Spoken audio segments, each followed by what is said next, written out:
Support comes from Gemma, architects, planners, and designers seeking to bring joy to their clients and communities. Details at JEMASTL.com. This is St. Louis on the Air from St. Louis Public Radio. I'm Elaine Cha. Love for St. Louis from outside the region gets folks around town excited.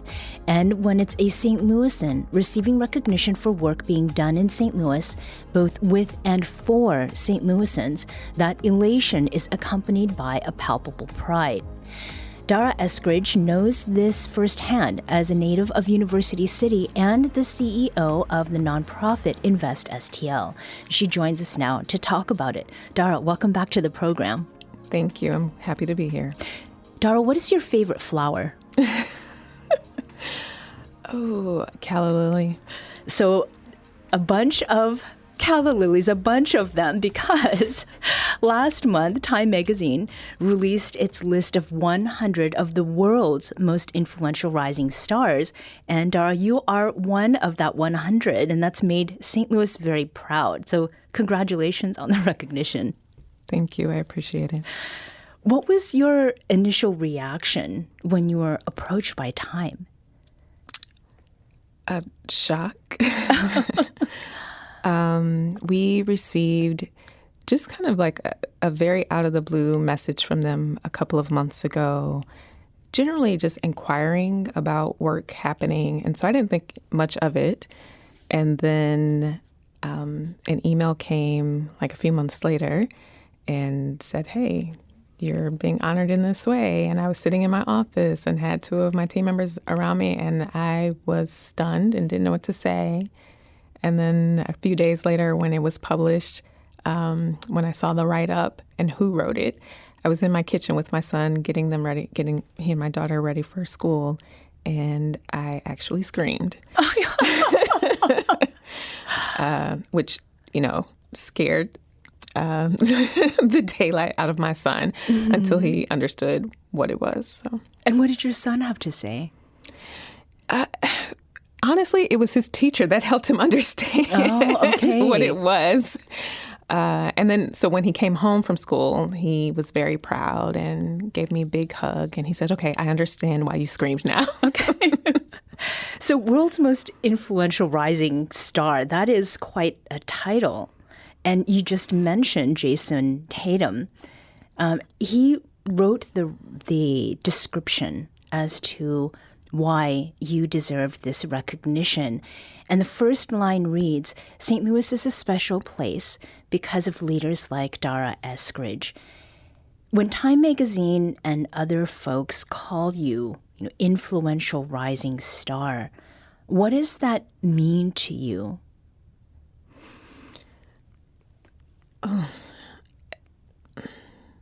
There are a lot of things that run through my head.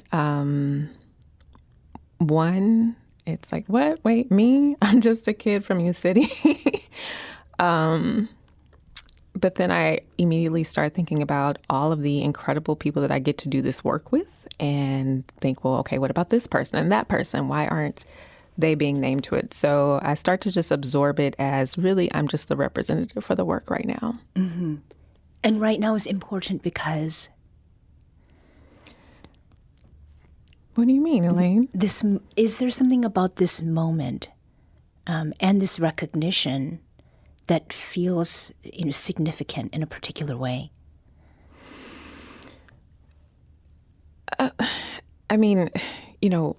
There's a lot that is happening globally across the country, and particularly here in St. Louis, where we have seen a lot of our collective work come into view a little bit sharper and being very relevant for the moment, especially what, has been experienced over the summer post-natural disaster. So I think there's a lot of attention here. And so it really is a privilege and an honor to be able to like I said, receive this honor on behalf of the collective work. And I'm very clear, right? It's not just me. There are 17 people in my organization. I have 8 board members, and I have so many partners that would take the entire time that we have to talk to list. And I am grateful for all of them and their efforts and their partnership. You said that you thought, I'm just a kid from U City. And the work that you've done, your mission to make St. Louis better, that's been part of your life for a very long time. I recall a post by Humans of St. Louis that was presented by Forward Through Ferguson. And there you shared about how your parents influenced how you view community building and urban planning, which is what you studied in college. What are some of the early lessons that you learned from your parents that have been particularly relevant?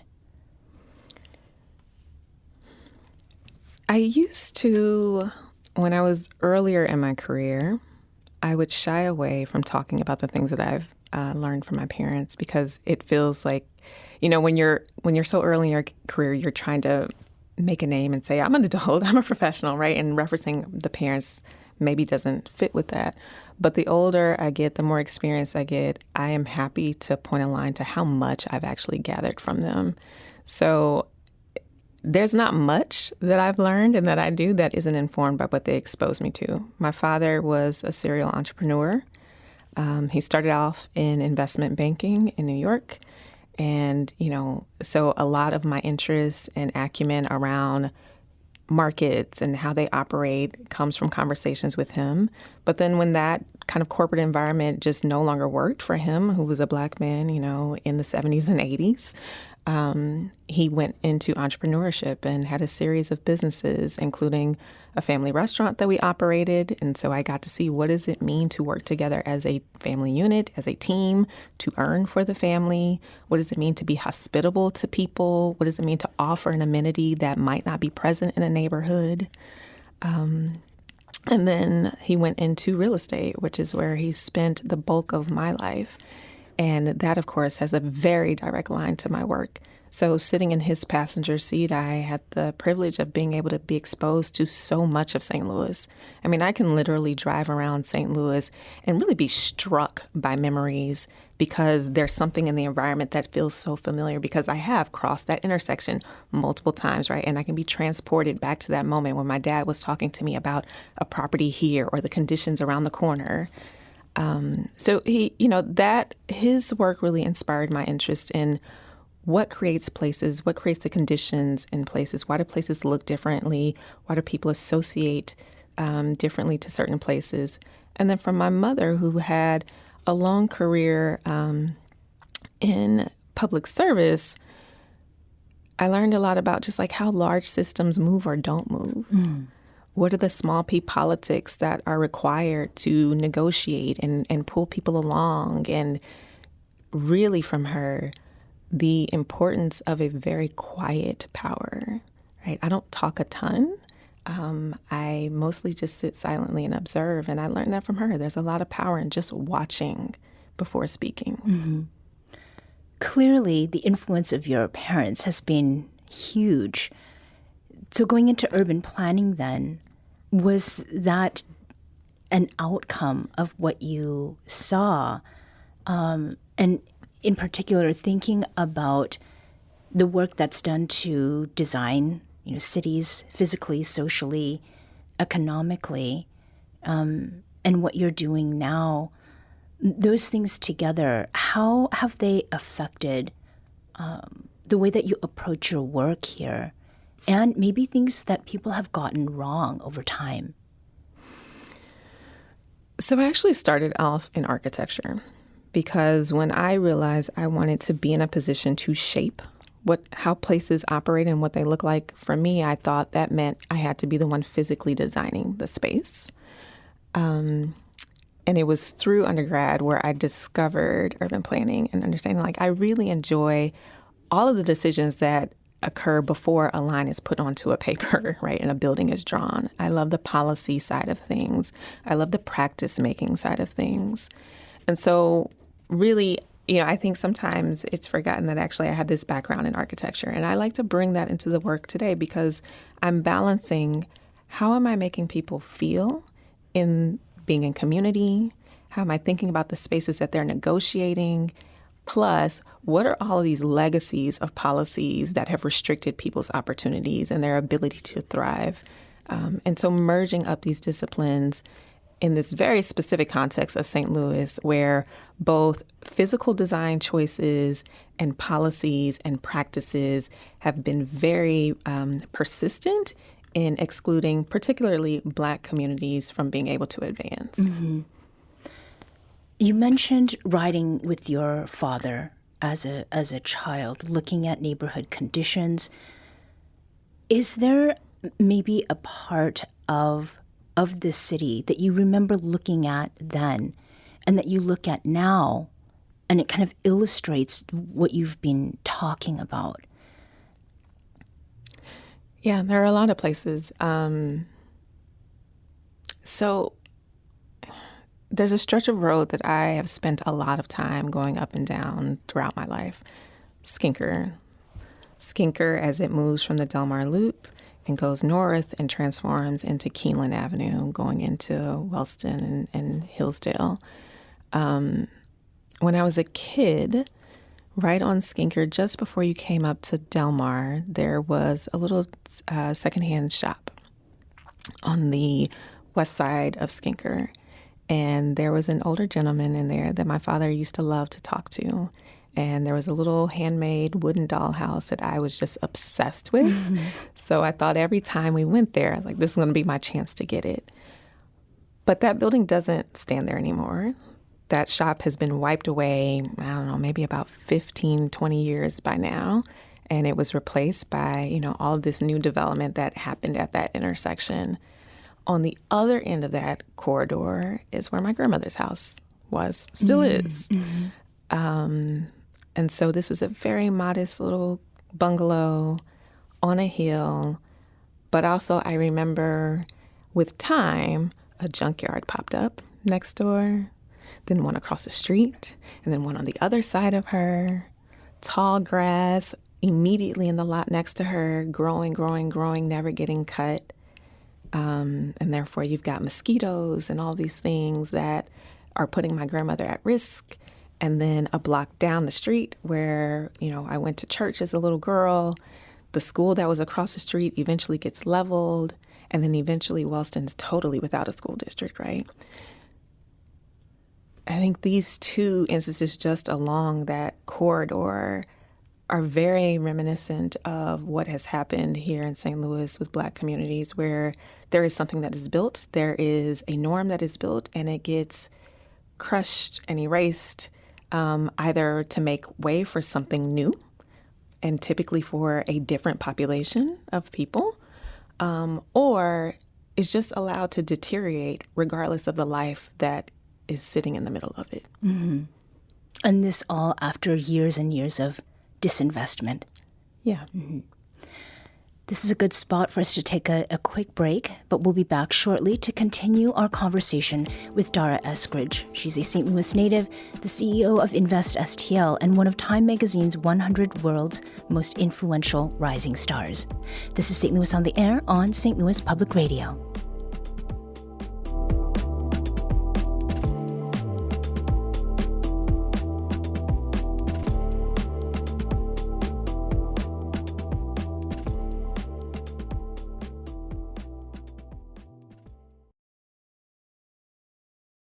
Welcome back. Let's return to our conversation with St. Louis native Dara Eskridge. She's the CEO of the nonprofit Invest STL and one of Time Magazine's 100 World's Most Influential Rising Stars.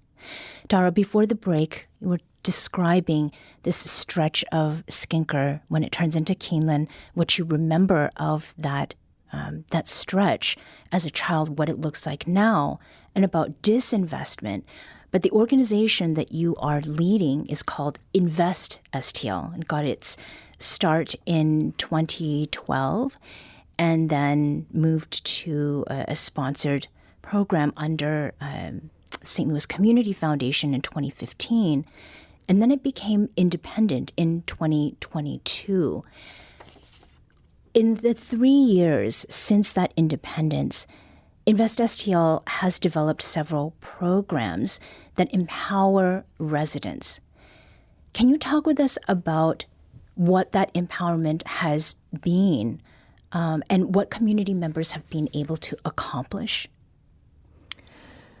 So some of the key things over these last 3 years, one, setting a foundation for understanding that there is a neighborhood operating system that is critical to help neighborhoods thrive. And that includes, yes, staffed organizations like community development corporations, but also resident-led organizations like neighborhood associations and block units. And so, we've had the honor of being able to partner with several of these kind of systems, these units, to really lift that as these are essential components for healthy, thriving neighborhoods. And at the core of it are residents.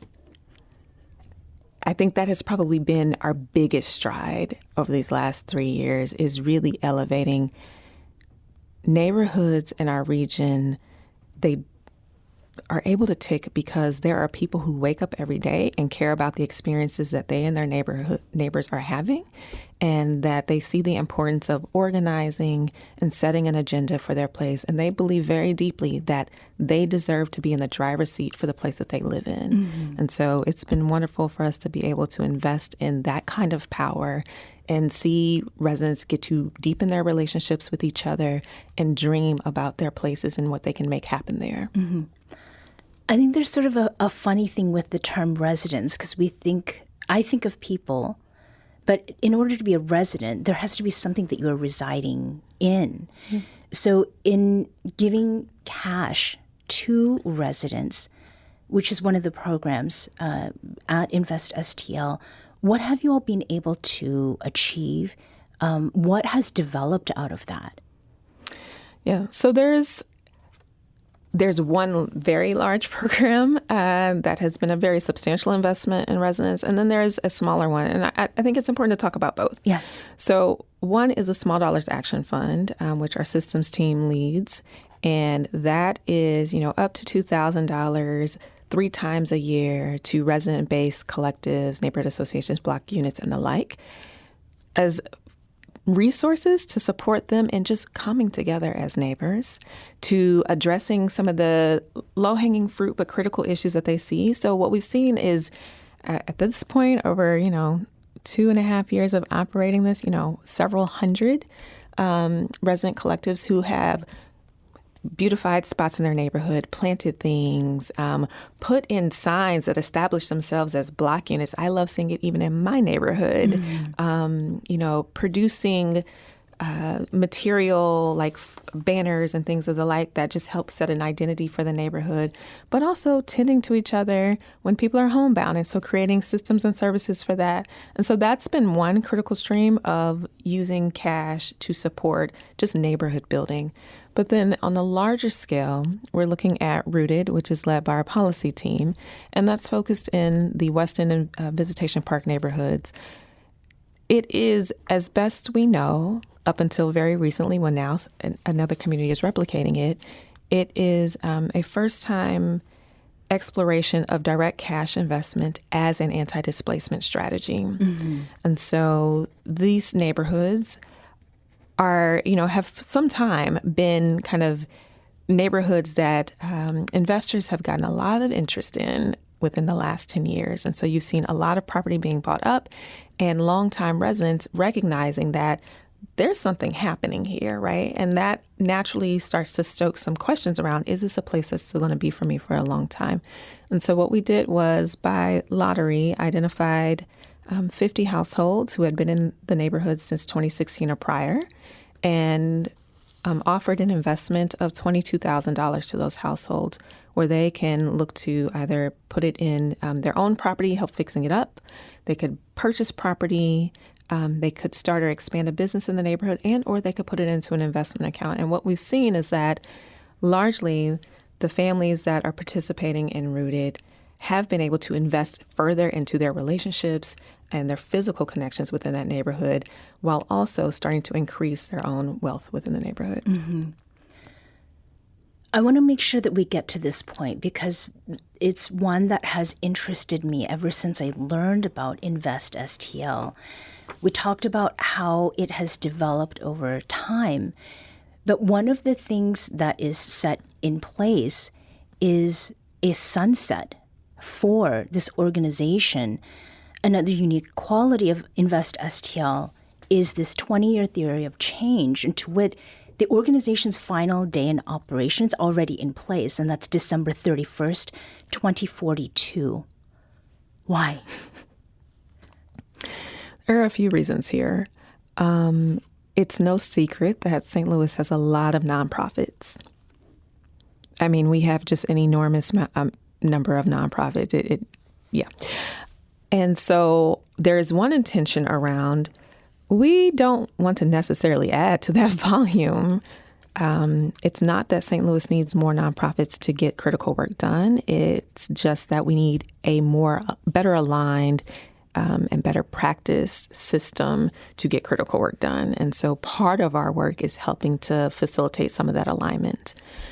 Another piece of it is that just in my experiences of being in nonprofits, working with nonprofits, I've seen how easy it has been for some nonprofits to really kind of, go astray from their purpose because of, funding constraints or opportunities, or because there's just not real clear understanding of what is the purpose. And so they shapeshift.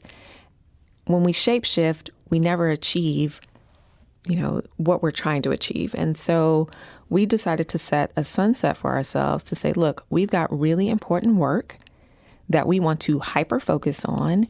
And if we can't get it done in a generation's time, we're probably not the right mix of people and strategies to get it done. And therefore, we should move aside. So with what has happened around the May 16th tornado, has that changed your work or the priorities? What effect has that had? That's such a great question. Because the other reason for a sunset is that it gives appropriate urgency and clarity to the work.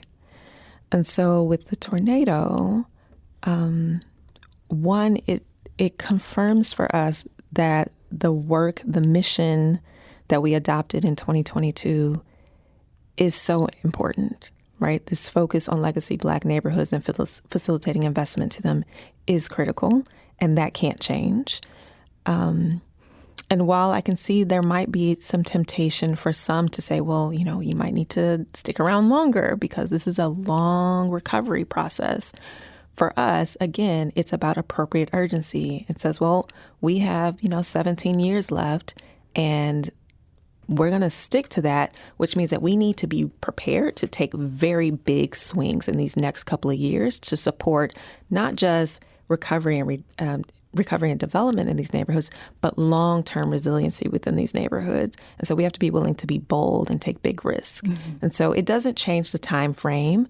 What we do have questions around is, does it change the kind of hyperlocal nature of our investments, right? There's a whole universe of places that we might conceivably invest in. The question on the table for us is, do we continue with that universe, or do we just say these neighborhoods in North City that were in the direct path of the tornado, are these the neighborhoods that we commit to investing in for the remainder of our 17 years? So that's really where the question lies, not in the time frame. And in 30 seconds, Dara, what is most exciting about this recognition you've gotten from Time, not for yourself, but for the we that you described, who received the message that Time wanted to do something about you? I'd say that we don't have right? We don't have the big corporate flair and the huge platforms. And so this kind of recognition says the work on the ground matters, the voices on the ground matter, and that's huge for us. Dara Eskridge is the CEO of the nonprofit Invest STL and one of Time Magazine's 100 World's Most Influential Rising Stars. Dara, thank you and congratulations. Thank you.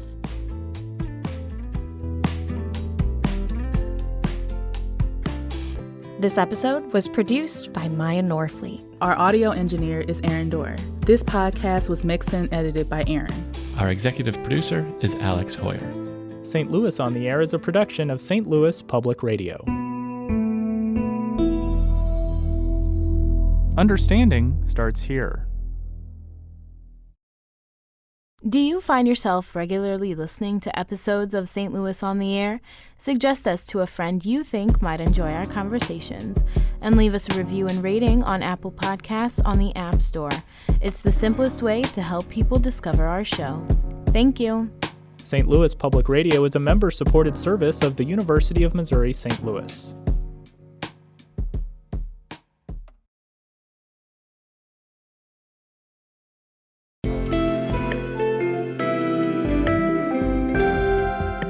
The Gateway brings you the day's news each weekday from around the St. Louis region and the state capitals in Jefferson City. Our schools are accredited. We don't need this bill. And Springfield. How many more years must pass before lawmakers see time is of the essence? I'm Abby Larico. Join me each weekday for The Gateway on the STL PR app or wherever you get podcasts.